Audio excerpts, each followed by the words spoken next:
Welcome back to my channel. तो आज जो है हम एक बहुत ही इंपॉर्टेंट सेक्शन करने वाले हैं। The section is section 111A, जो कि बात करता है आपका शॉर्ट टर्म कैपिटल गेन से रिलेटेड।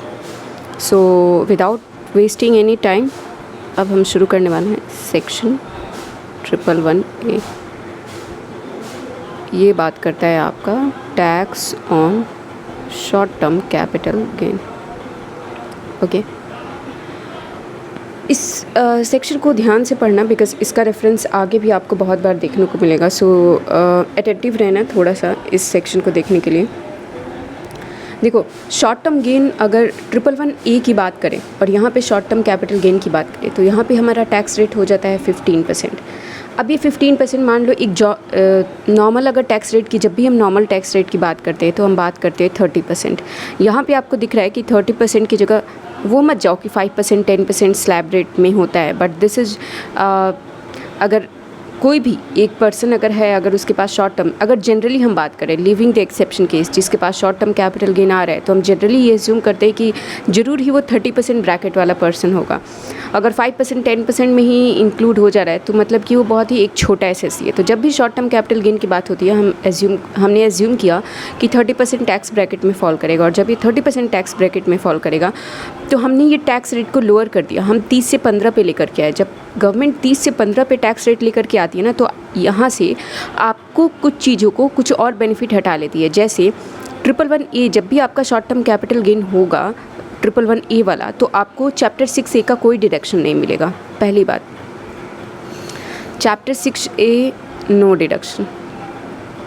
उसके बाद से सपोज़ करो कि आपके पास एक other income, this other income include any income other than short term capital gain. Other income अगर आपके पास है 1 लाख, चलो 1 लाख मान लेते हैं, हाँ ठीक है 1 लाख मानते हैं। और आपके पास शॉर्ट टर्म कैपिटल गेन जो है अगर ये 8 लाख रुपीज़ है, आपके पास 9 लाख रुपए हो गए। अब आप एक रेसिडेंट इंडिविजुअल हो। अब इस रेसिडेंट इंडिविजुअल का क्या होगा, 2.5 लाख का फ्लैट आपको जो है नील टैक्स रेट पड़ जाता है। आपको कोई डिडक्शन देने की आवश्यकता नहीं है, कोई टैक्स देने की आवश्यकता नहीं है। एंड देन आपका जो बाकी अमाउंट होगा उस पर आपको 5-10% लगता है। तो जब ये 2.5 की बात आती है ना, तो गवर्नमेंट कहती है कि जब इस 2.5 को कैलकुलेट करना ना, तो ये तुम 8 लाख में से कैलकुलेट मत कर लेना, क्योंकि मान लो 9 लाख रुपए पूरे हो गए। अगर 2.5 में माइनस कर दूँ तो आपके पास 6.5 बचता है, 6.5 बचता है। अब ये 6.5 आप ये भी सोच सकते हो कि 1 लाख रुपए यहाँ के होंगे और बाकी अमाउंट यहाँ के होंगे, या फिर आप 6.5 ये भी सोच सकते हो कि ये पूरा contributes to your short term capital gain. तो गवर्नमेंट इस कन्फ्यूज़न को दूर करती है और बोलती है कि जब भी आपके पास शॉर्टफॉल हो रहा हो इस 2.5 में से, तो सबसे पहले 2.5 के लिए other income, any income other than short term capital gain को लेना।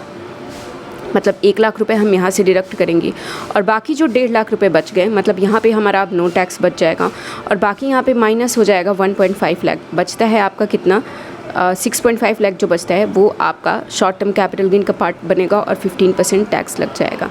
सो ये जो प्रोविज़न मैंने आपको बताया, this applies not only on short term capital gain but also apply on long term capital gain under section 112A also. तो हालांकि ये चीज़ मैं वहाँ पे भी रिपीट करूँगी, बट यस अभी आप पढ़ रहे हैं तो मैंने आपको बता दिया। अब आगे बढ़ते हैं इसमें।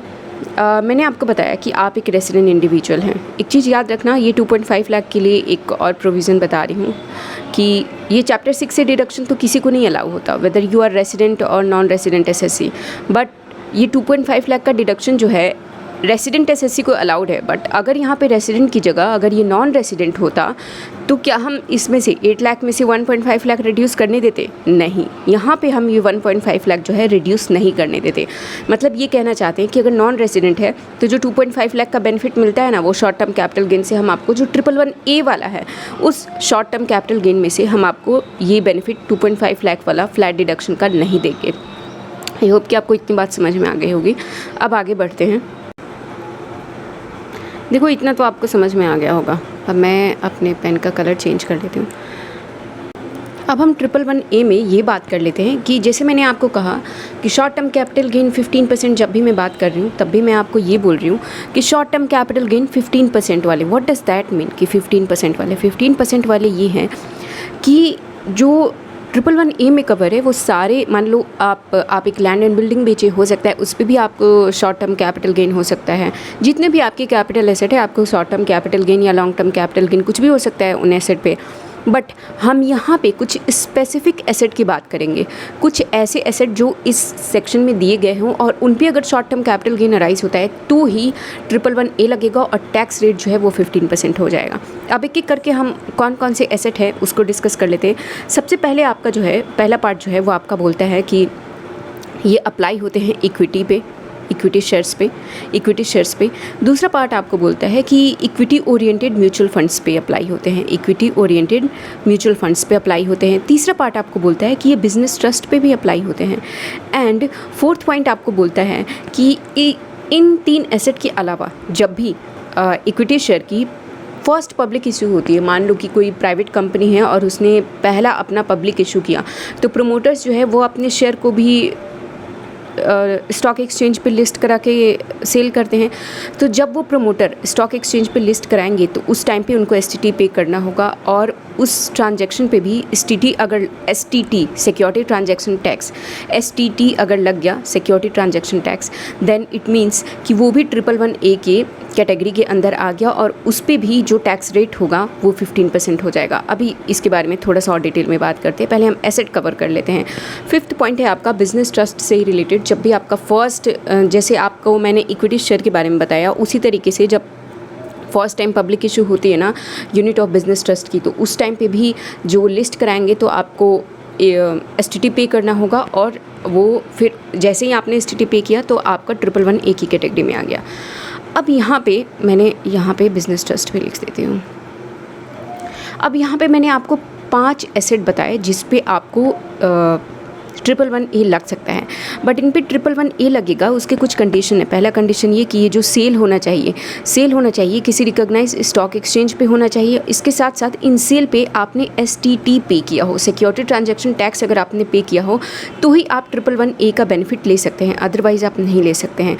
मतलब आपने इक्विटी शेयर अगर आप ट्रेड करते होंगे तो आपने देखा होगा लॉन्ग टर्म या शॉर्ट टर्म, जब आप सेल करते हैं तो आपके ऊपर जो है एसटीटी सिक्योरिटी ट्रांजैक्शन टैक्स लगता है। उसी तरह इक्विटी ओरिएंटेड म्यूचुअल फंड्स पे भी लगता है, बिजनेस ट्रस्ट पे भी लगता है।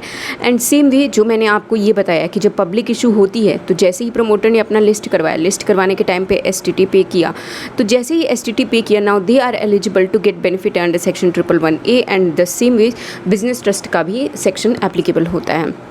आपको 5 ये एसेट तो समझ में आ गए कि कौन कौन से एसेट पे लगते हैं। नेक्स्ट पॉइंट जो है वो हमारा ये बोलता है कि मैंने आपको यहाँ पे 111A के लिए एक प्री कंडीशन बताया। वो प्री कंडीशन क्या था कि आपके सेल पे सिक्योरिटी ट्रांजैक्शन टैक्स पे होना चाहिए and then only you are eligible to get this benefit of 15% under section 111A। अब मैं आपको एक चीज़ बताती हूँ, जो भी IFSC का सेक्शन मैं आपको पढ़ा चुकी हूँ, IFSC में जितनी भी यूनिट सेल होती है, मान लो IFSC में भी ये चारों these 5 stock can be traded, ये तो आपको पता है।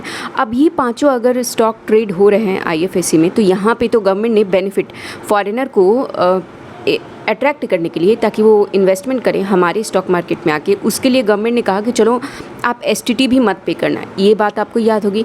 तो यहाँ पे अगर IFSC में सेल हुई ये 5 सिक्योरिटीज़ और एसटीटी पे नहीं हुआ, स्टिल आप 111A की बेनिफिट को ले सकते हैं और आपका जो टैक्स रेट है वो 15% हो जाएगा। आप ये बात को ध्यान में रखना। एंड नेक्स्ट पॉइंट जो है वो हमारा एक बार और देख लेती हूँ। नेक्स्ट पॉइंट हमारा क्या है, और अब हम आगे बढ़ते हैं। इसमें एक पॉइंट और है, एक इम्पॉर्टेंट पॉइंट ये है कि जब भी मैं एक बार लिखती हूँ, जब भी 111A की बेनिफिट की बात आती है ना, जब भी 111A की बेनिफिट की बात आती है तो हमने एक चीज़ देखा है कि हमेशा आपको एक तो एसटीटी का पॉइंट निकल के आता है और दूसरा ये निकल के आता है कि आपको ये प्रूफ करना होगा कि जो ये स्टॉक है, जो आप स्टॉक के सेल पे 15% का बेनिफिट ले रहे हो, that is actually your capital asset and not as stock in trade. अगर स्टॉक इन ट्रेड हुआ, अगर ये SIT बना तो फिर 111A बेनिफिट नहीं मिलेगा, बट सिर्फ अगर कैपिटल एसेट है तो ही आपको इसका बेनिफिट मिल सकता है। देखो, अगर जैसे कि अगर आप एक SSC हो, अगर आप एक इंडिविजुअल SSC हो, तो मैंने आपको कहा कि 111A का बेनिफिट आपको तभी मिलेगा जब आप जो सेल कर रहे हो एसेट की, वो आप ये प्रूव कर पाओ that these are capital asset. अगर स्टॉक इन ट्रेड है, SIT है, तो फिर आपको 111A का बेनिफिट नहीं मिलेगा। बट फॉर FIIs, अगर आपको याद होगा तो FII के केस में गवर्नमेंट ने ये खुद कह रखा है कि हमारे सेक्शन में लिखा हुआ है ये कि इनके पास जितने भी एसेट हैं,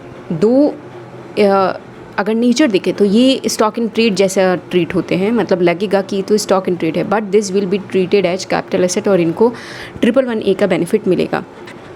तो ये था हमारा पॉइंट। नेक्स्ट हमारा पॉइंट है कि मैंने आपको बताया कि आपको 111A का बेनिफिट लेने के लिए जब आप, जो मैंने आपको 5 एसेट बताए, equity share and then equity oriented mutual fund, लिख देती हूँ, mutual fund and then business trust and then मैंने आपको पब्लिक इशू वाली बात बताई, public issue of equity share, first public issue, actually this is first public issue and the same way business trust की भी पब्लिक इशू। ठीक है, ये 5 जो मैंने आपको एसेट बताए, इन सब के बारे में ये कहा गया है कि इनको सेल पे, अगर इनका सेल हुआ और अगर आपने STT पे किया सेल पे, then you are eligible to get 111A benefit. Now इनके बारे में आगे ये बोला गया है कि आपने इनको एक्वायर कैसे किया था, दिस इज़ इमेटेरियल। हो सकता है ये लिस्टेड कंपनी की इक्विटी शेयर है, बट आपने इसका एक्विजिशन स्टॉक एक्सचेंज में नहीं किया था। जब शुरू में ही जब कंपनी फॉर्म हो रही थी उस टाइम पे आपने कुछ शेयर खरीद लिए थे, या फिर अदरवाइज़ आपने स्टॉक एक्सचेंज आने से पहले ही आपके पास बहुत पुरानी कोई शेयर है, आपके पास पेपर फॉर्म में है ये शेयर और उस टाइम पे STT नहीं पे हुआ होगा। 2004 से पहले STT का कंसेप्ट नहीं था। स्टिल आपके पास अगर ये एसेट 1994 से भी पड़ा हुआ है, क्योंकि STT वाला कंसेप्ट जो है वो 2004 में आया है, तो अगर उसके पहले भी अगर आपने ये शेयर्स एक्वायर किए हुए हैं, देन ऑल्सो नो प्रॉब्लम। आपको सिर्फ एक चीज़ का ध्यान रखना है कि सेल पे STT पे होना चाहिए, तो फिर आप 111A का बेनिफिट ले सकते हैं।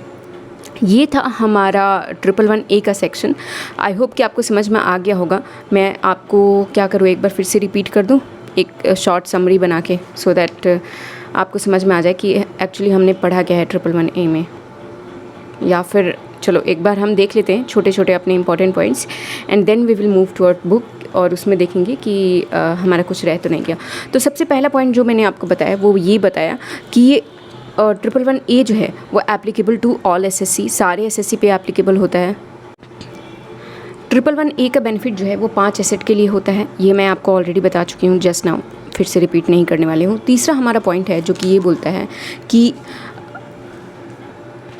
आपको अगर 111A का बेनिफिट लेना है तो आपको ये प्रूव करना होगा कि this is my capital asset and not a stock in trade. But FII के लिए हमेशा ये माना जाएगा कि ये एक कैपिटल एसेट है। ये भी आपको समझ में आ गया होगा। नेक्स्ट हमारा पॉइंट था कि 111A के लिए एक मेजर जो प्री कंडीशन होता है वो ये होता है कि आपने STT पे किया है। बट जब IFSC की बात आती है तो IFSC के लिए बोला जाता है कि IFSC में तो ट्रांजैक्शन पे जो है STT नहीं लगता है, स्टिल 111A का बेनिफिट आपको मिलेगा।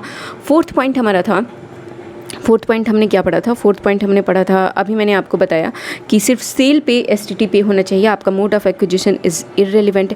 उसके बाद मैंने आपको बताया था कि जब भी आपको टैक्स का रेट जो है गवर्नमेंट रिड्यूस करती है तो वो आपको अदर बेनिफिट छीन लेती है। जैसे कि यहाँ पे चैप्टर 6A का कोई बेनिफिट आपको मिलने वाला नहीं है। 111A से आपको चैप्टर 6A का कोई बेनिफिट नहीं मिलने वाला है।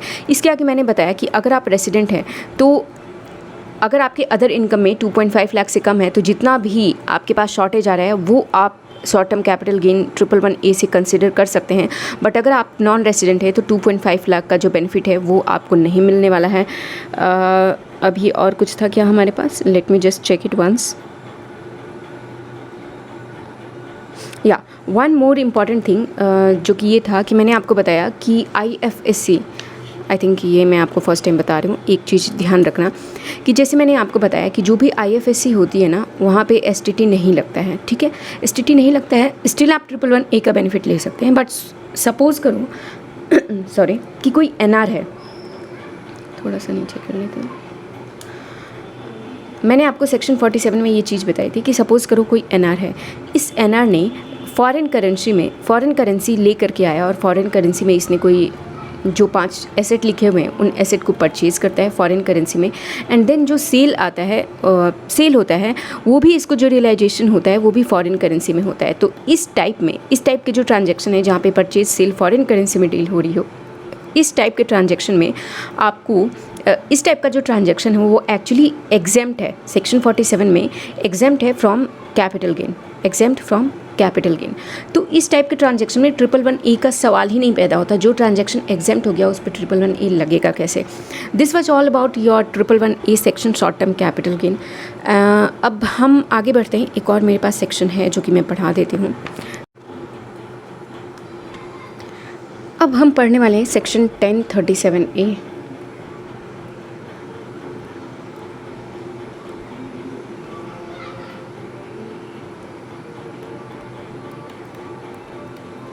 Section 1037A, okay. देखो ये सेक्शन किससे डील करता है? ये सेक्शन डील करता है special exemption to specified people of Andhra Pradesh. Andhra Pradesh में चलो आपको स्टोरी बताती हूँ and then you will be able to understand कि ये सेक्शन है क्या। इस सेक्शन में हुआ क्या था कि अब आंध्र प्रदेश की जो कैपिटल है, जो राजधानी है, दैट इज़ अमरावती। अमरावती को गवर्नमेंट ने सोचा कि इसको डेवलप करना पड़ेगा ताकि एक दिखे कि हमारे स्टेट का ये अमरावती कैपिटल है। तो इसको डेवलप करने के लिए गवर्नमेंट ने क्या किया, वहाँ के अमरावती में जितने लोग थे, कुछ लोगों से एक स्पेसिफिक एरिया को डेवलप करने की बात की। तो मान लो ये इतना लैंड अगर आ रहा है और इसमें 50 लोगों के लैंड आ रहे हैं, तो गवर्नमेंट अब क्या करेगी, इस लैंड को एक्वायर कर लेगी। लैंड को जो एक्वायर करेगी, मान लो ये लैंड को एक्वायर कर लिया, गवर्नमेंट ने इस लैंड को एक्वायर कर लिया। अब ये जो लैंड एक्वायर किया, तो आपने एक चीज़ पढ़ा था कंपल्सरी एक्विजिशन का, सेक्शन 10 सबसेक्शन 37। नहीं अगर याद आ रहा हो तो then just go and revise this. Section 10 subsection 37 में ये लिखा हुआ था कि अगर कंपल्सरी एक्विजिशन होता है तो ये एग्जेम्प्ट हो जाता है। तो ये जो लैंड एक्विजिशन हुआ ये एग्जेम्प्ट हो जाएगा, यहाँ पे जो है ये एग्जेम्प्ट हो जाएगा। अब हुआ क्या, गवर्नमेंट ने क्या कहा कि आपका ये मैंने लैंड तो एक्वायर कर लिया है, ठीक, बट ये लैंड जो है, ये लैंड मैं अगर एक्वायर कर रहा हूँ तो मैं आपको इस चीज़ का प्रूफ दे रहा हूँ ताकि आपके पास रहे कि हाँ गवर्नमेंट ने मेरा लैंड एक्वायर कर लिया है। मैं गवर्नमेंट ने एक चीज़ दिया, एक सर्टिफिकेट दिया जिसका नाम दिया गवर्नमेंट ने लैंड पूलिंग सर्टिफिकेट। मान लो सपोज़ करो मैंने यहाँ पे बताया कि ये 50 लोगों का लैंड था, तो फॉर ईच पर्सन ये A, this pertains to B, this pertains to C, D, E and then F and then G. तो A B C D E F G को जैसे ही लैंड एक्वायर हुआ लैंड पूलिंग सर्टिफिकेट दिया गया। अब यहाँ पे एक और बात आती है कि लैंड पूलिंग सर्टिफिकेट को जो है सेक्शन में हमारे 1037 में ए में लिखा हुआ है कि लैंड पूलिंग सर्टिफिकेट को जो है अगर आप लैंड पूलिंग सर्टिफिकेट को सेल कर देते हैं तो ये सेल भी जो है एग्जेम्प्ट हो जाएगा अंडर सेक्शन 10 सबसेक्शन 37A। समझ गए आप? अब यहाँ पे हुआ क्या, जब गवर्नमेंट आपको लैंड पूलिंग सर्टिफिकेट देगी तो गवर्नमेंट ने आपसे वादा किया था ना कि इस एरिया को जो है हम डेवलप कर रहे हैं। अब इस एरिया पे जो है गवर्नमेंट ने कहीं पे मॉल्स बनाएगी, कहीं पे बिल्डिंग्स बनाएगी, जो स्काई हाई बिल्डिंग्स होती हैं उस टाइप की कुछ चीज़ें, कुछ डेवलपमेंट करेगी। अब ये डेवलपमेंट के बाद से आपको मान लो कि आपका 50 लाख का वर्थ आ रहा था लैंड का, तो आपको 50 लाख का एक यहाँ पे फ्लैट अलॉट हो गया, ठीक, या फिर मॉल में एक शॉप अलॉट हुई है, जो भी हुआ आपको यहाँ पे कुछ चीज़ अलॉट हुई। अब ये मान लो आपको अलॉट हुई है 1 जनवरी 23 को। तो अब यहाँ पे हमारा 1037A बोलता है कि जिस ईयर में अलॉट हुई उस ईयर के एंड में आ जाओ। तो इस ईयर का एंड क्या होगा, 31 मार्च 23, और बोलती है कि यहाँ से 2 साल आगे चले जाओ, मतलब 31 मार्च 25। अब इस 2 साल तक अगर आप इस लैंड को, इस पर्टिकुलर ये जो आपको एसेट अलॉट हुआ, इस एसेट को अगर आप बेचते हो, अगर आप सेल करते हो तो ये एग्जेम्प्ट हो जाएगा। इतना फ़ायदा दिया गवर्नमेंट ने, और कहा कि अगर इसके बाद अगर आप बेचेंगे तो आपको टैक्स लगेगा, बट ऑन दिस डेट मतलब अप टू 31/3/25 तक अगर आप इस लैंड को बेचते हो, इस लैंड को बेचते हो, लैंड नहीं सॉरी इस बिल्डिंग को बेचते हो, या फिर आप अपना लैंड पूलिंग सर्टिफिकेट बेचते हो, ये भी एग्जेम्प्ट है, साथ में ये भी एग्जेम्प्ट है। अब मैंने आपको कहा कि 31 मार्च 25 तक सब एग्जेम्प्ट है। अब मान लो 10 अप्रैल 25 को मिस्टर ए हैं, मिस्टर ए ने डिसाइड किया कि मैं अपना ये वाला जो फ्लैट है ना इसको बेच रहा हूँ। उनके पास कुछ पैसे आ रहे होंगे, फुल वैल्यू ऑफ कंसिडरेशन, ये तो उनको मालूम होगा कि क्या आ रहा है। सपोज़ करो 100 लाख रुपीज़ आ गया इनके पास, इसमें 100 लाख रुपीज़ आ गए। अब इस केस में क्वेश्चन ये उठता है कि कॉस्ट ऑफ एक्विजिशन क्या होगा। तो कॉस्ट ऑफ एक्विजिशन के लिए जो है गवर्नमेंट ने ये कहा कि 31 मार्च 25 को, मतलब जिस दिन 2 साल ख़त्म हो रहे हैं ना, उस दिन एंड ऑफ द डेट में जो स्टैम्प ड्यूटी वैल्यू थी यहाँ पे जो भी स्टैम्प ड्यूटी वैल्यू थी, सपोज़ करो stamp duty value 80 lakh rupees थी, तो कॉस्ट ऑफ एक्विजिशन हमारा 80 लाख रुपीज़ हो जाएगा। मतलब यहाँ तक आपने जो भी कैपिटल गेन आपका हो रहा होगा, सपोज़ करो अगर आपने लैंड एक्वायर किया था एक्चुअली में ये वाला 10 लाख रुपीज़ में और आपका हो गया 80 लाख, तो देखे तो 70 लाख रुपीज़ का आपको कैपिटल गेन हो गया। तो गवर्नमेंट यहाँ पे यही फ़ायदा दे रही है कि अप टू दिस डेट आपका जो भी कैपिटल गेन होगा वो तो हम छोड़ दे रहे हैं। इसलिए ये लास्ट डेट जो है गवर्नमेंट ने बेस बनाया और कहा कि इस दिन जो भी आपका स्टैम्प ड्यूटी वैल्यू होगा वही हम कॉस्ट ऑफ एक्विजिशन मान लेंगे एंड देन आपका 20 लाख रुपीज़ कैपिटल गेन आ जाएगा, इस पर आप टैक्स पे कर दीजिए। आई होप ये आपको समझ में आ गया होगा। You must have understood this was all about your section 10 subsection 37A and we will end this class now. आगे हम और भी 112A या 112 देखने वाले हैं, but as of now I'm ending this class. Thank you so much for watching and I'll see you in the next video.